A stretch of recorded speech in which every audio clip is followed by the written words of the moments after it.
দেখো, বড় বড় ইউটিউবাররা যখন তাদের ইউটিউব চ্যানেলকে একটা পরিবারের সাথে তুলনা করত, তখন মুচকি হাসতাম আর ভাবতে থাকতাম সামান্য একটা চ্যানেলকে এরা কীভাবে পরিবারের সাথে তুলনা করতে পারে। কিন্তু আজ এই জায়গাটায় দাঁড়িয়ে বুঝতে পারছি শুধু এই চ্যানেলটা না, বরং এই চ্যানেলের পিছনে থাকা মানুষগুলো আমার কাছে কী জিনিস, যেটার ব্যাখ্যা শুধুমাত্র কয়েকটা সেন্টেন্স দিয়ে করা আমার পক্ষে হয়তো সম্ভব নয়। হয়তো ইউটিউবার না হলে বুঝতেই পারতাম না যে নিঃস্বার্থ ভালোবাসা কাকে বলে।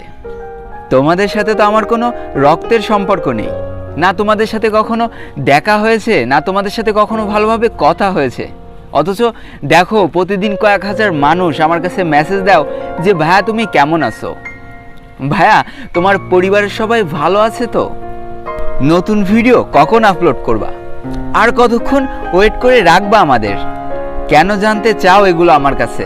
নিজের কাছে প্রশ্ন করো তো, দেখবা কোনো উত্তর পাচ্ছ না। কেন জানো তো? কারণ তোমরা অজান্তেই আমাকে ভালোবেসে ফেলেছো, ঠিক ততটাই ভালোবেসে ফেলেছি আমিও তোমাদের।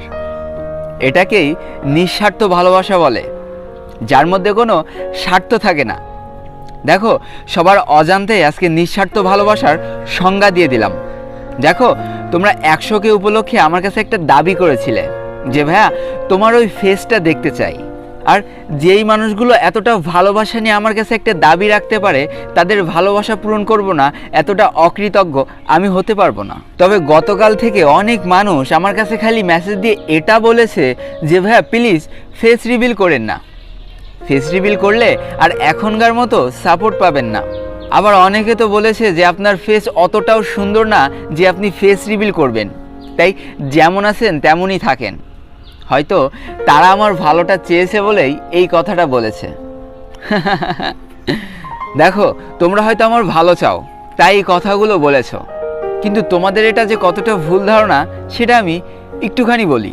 পৃথিবীতে সব মানুষই কিন্তু এক সৃষ্টিকর্তার সৃষ্টি। তিনি যাকে যেমনভাবে তৈরি করেছেন সে তেমনভাবেই সৃষ্টি হয়ে আমাদের এই পৃথিবীতে এসেছে।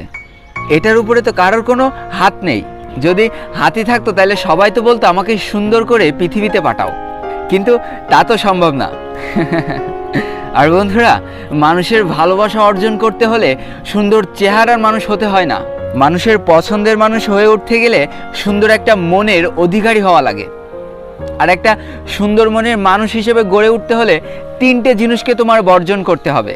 1, স্বার্থপরতা, 2, অহংকার, আর 3, হিংসা। এই 3টা জিনিস তোমরা তোমাদের মন থেকে মুছে ফেলো, দেখো তোমাদের মতো সুন্দর মনের মানুষ আর পৃথিবীতে আর একজনও থাকবে না। তাহলে মানুষের ভালোবাসা অর্জন করতে হলে তোমাকে সুন্দর চেহারার অধিকারী হতে হবে না। এটা আমি আজকে বলে রাখলাম, একটা খাতায় নোট করে রেখো। তাহলে বন্ধুরা, চলো এবার আমরা ফেস রিভিলের দিকে একটু একটু করে এগিয়ে যাই। তো বেশি প্যাক না করে ছোট্ট একটা ইন্ট্রো দিয়ে আজকের ভিডিও শুরু করা যাক।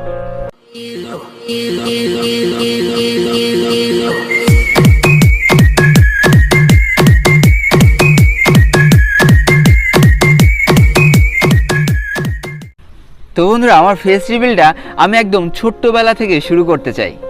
কারণ দেখো, আমি চাইলেও আমি আমার শৈশবকে ভুলে যেতে পারবো না, কারণ ওটাই আমার জীবনের সবথেকে উজ্জ্বল সময় ছিল, যেটার স্মৃতি আঁকড়ে আমি সারা জীবন বেঁচে থাকতে চাই। কারণ ছোটোবেলার ওই স্মৃতিগুলো আমি আর কখনো ফিরে পাবো না, কিন্তু ওইগুলোই ছিল আমার জীবনের সবথেকে সেরা সময়গুলো। তো দেখো, আমি তোমাদের প্রথমে একটা ছবি দেখাই যেখানে আমার বয়স ছিল মাত্র 1.5 বছর। দেখলে হাসি লাগে না আমি কতটা ছোট ছিলাম? দেখো, তোমাদের এই ভাইটার না সেই সময় থেকে একটা আলাদা পার্ট ছিল। 10 টাকার একটা চশমা পরে বড় 2 ভাই বোনের হাত ধরে মাঝখানে দাঁড়িয়ে আছি। এই সময়টায় আমার বয়স ছিল মাত্র 1.5 বছর। এটা ছিল আমার জীবনের প্রথম তোলা ছবি। এরপরে সময় তো আর থেমে থাকে না, আস্তে আস্তে 2 বছরে পা দিলাম। এটা আমার 2 বছর বয়সের সেই ছবিটা, যেখানে আমি একটা রিক্সা ধরে দাঁড়িয়ে আছি।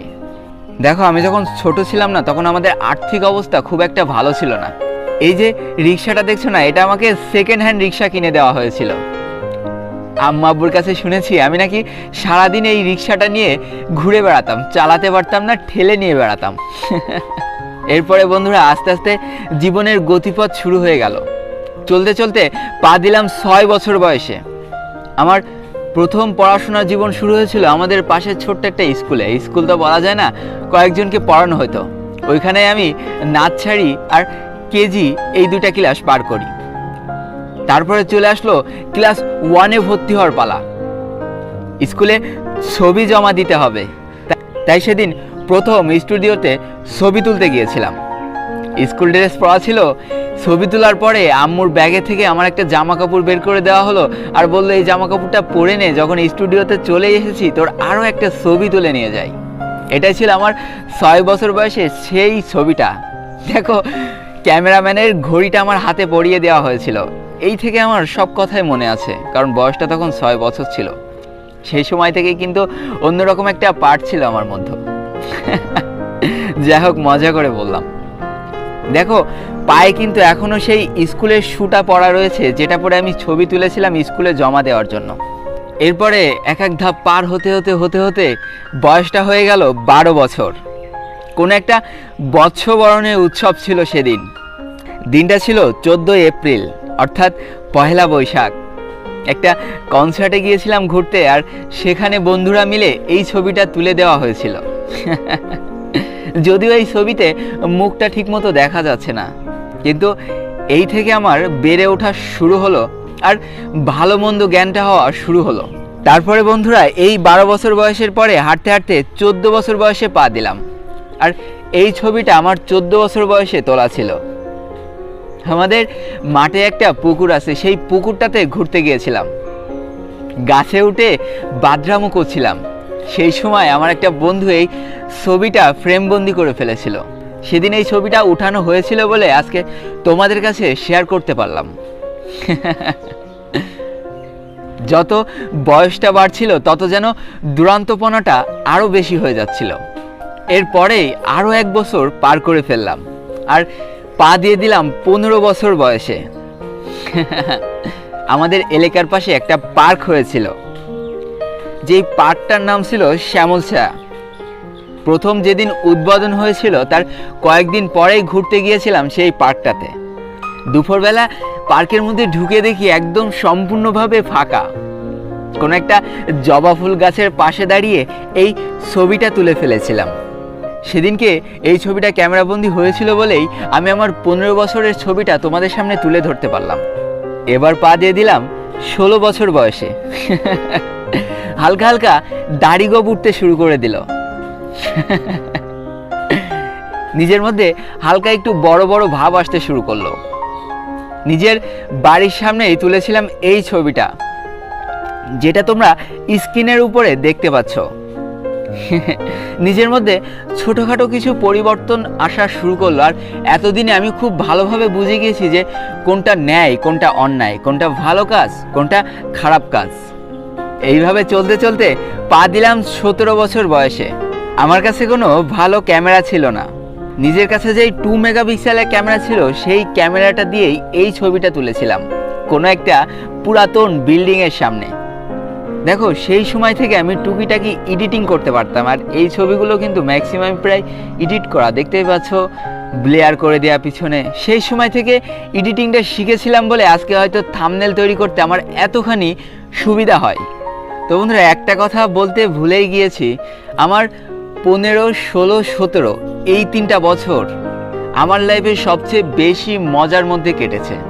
ঘোরাঘুরি, আড্ডাবাজি, বন্ধুদের সাথে আনন্দ ফুর্তি, এই 3টা বছর আমার সব থেকে বেশি আনন্দর কেটেছে এবং আমার কলিজায় গাঁথা রয়েছে, যেগুলো আমি কোনোদিন চাইলেও ভুলে যেতে পারবো না। ঠিক এইভাবে আনন্দ ফুর্তির মধ্যে আরও একটা বছর পার করে ফেললাম আর পা দিয়ে দিলাম 18 বছর বয়সে।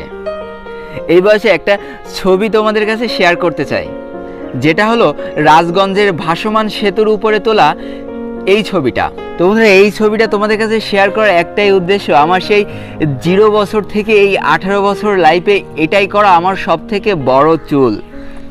বাবা মার কঠোর শাসন আর স্কুলের স্যার ম্যাডামদের বকুনিতে জীবনে কখনো নিজের চুল বড় রাখতে পারিলাম না। তাই ইন্টার পরীক্ষার পর যেই লম্বা একটা ছুটি পেয়েছিলাম, সেই ছুটিতে শখ করে নিজের চুলটা বড় রেখেছিলাম।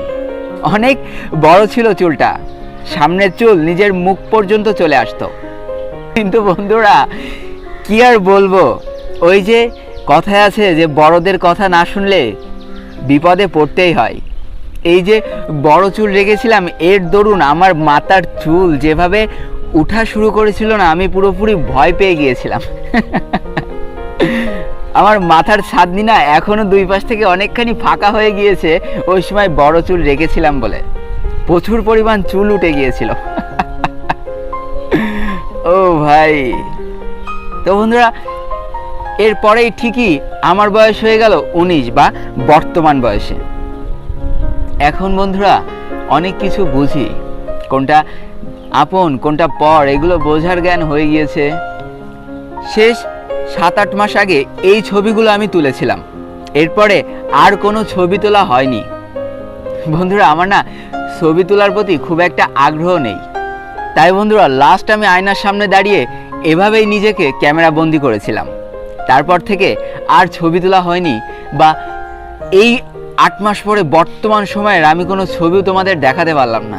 কিন্তু 8-9 মাসে কোনো মানুষ পরিবর্তন হয়ে যায় না, এটাই আমি ছিলাম, আছি আর সারা জীবন থাকবো। তো বন্ধুরা এই তো ছিল ফেস রিভিল। এবার তোমাদের কাছে ছোট্ট একটা আবদার করতে চাই। দেখো বন্ধুরা, আমাদের ফ্যামিলির একজন মারা গিয়েছে, তাই বন্ধুরা এই পরিস্থিতিতে দাঁড়িয়ে আমার কন্ডিশন বা আমার মানসিক অবস্থা বা আমার ফ্যামিলির মানসিক অবস্থা কোনোটাই ভালো নেই। তাই দেখো আজকে আমার 100K হয়ে গেল, আমি কোনো সেলিব্রেশনই করতে পারিনি। তাই বন্ধুরা তোমাদের কাছে একটা অনুরোধ করতে চাই, আমি আমার Q&A ভিডিওটা কয়েকদিন পরে আপলোড করতে চাই। যখন আমাদের পরিবারটা একটু ঘুরে দাঁড়াবে, আমাদের সবার মানসিক অবস্থাটা ভালো হবে, তখন আমি একটা সেলিব্রেশন ভিডিও করব আর তারপরেই Q&Aটা করতে চাই। জানি তোমরা আমাকে অনেক ভালোবাসো, তাই আমার এই পরিস্থিতিটা বুঝবা। অনেক খারাপ লাগছে, তোমাদের কথা দিয়েছিলাম 100K করেই আমি Q&Aটি করব, কিন্তু আমার এখন মানসিক অবস্থা এতটাই খারাপ যে আমার পক্ষে আর সম্ভব হচ্ছে না সেলিব্রেশন করা বা উৎসব করা। অবশ্যই তোমরা আমার ব্যাপারটা বুঝবা। তো আজকের ভিডিওটা এই পর্যন্তই ছিল। ভিডিওটি ভালো লাগলে অবশ্যই একটা লাইক করে ফেলো, আর প্রমাণ করে দিও যে ফেস রিভিল করলে সাপোর্টার কমে যায় না। ভালোবাসা মানুষের চেহারা দেখে তৈরি হয় না, ভালোবাসা একটা সুন্দর মন দেখে তৈরি হয়। তো বন্ধুরা আমার চ্যানেলে যদি নতুন হয়ে থাকো তাহলে চ্যানেলটিকে অবশ্যই সাবস্ক্রাইব করে পাশে থাকা বেল আইকনটায় ক্লিক করে ফেলো, আর আমাদের এই ছোট্ট পরিবারের একজন সদস্য হয়ে যাও। আজকে আমি বিদায় নিচ্ছি 12 লোল গেমারের পক্ষ থেকে। ততক্ষণ সবাই সুস্থ থেকো, ভালো থেকো, আর তোমাকে আঁকড়ে যে মানুষগুলো ভালো আছে তাদেরকেও অনেক ভালো রেখো। Tata, bye bye.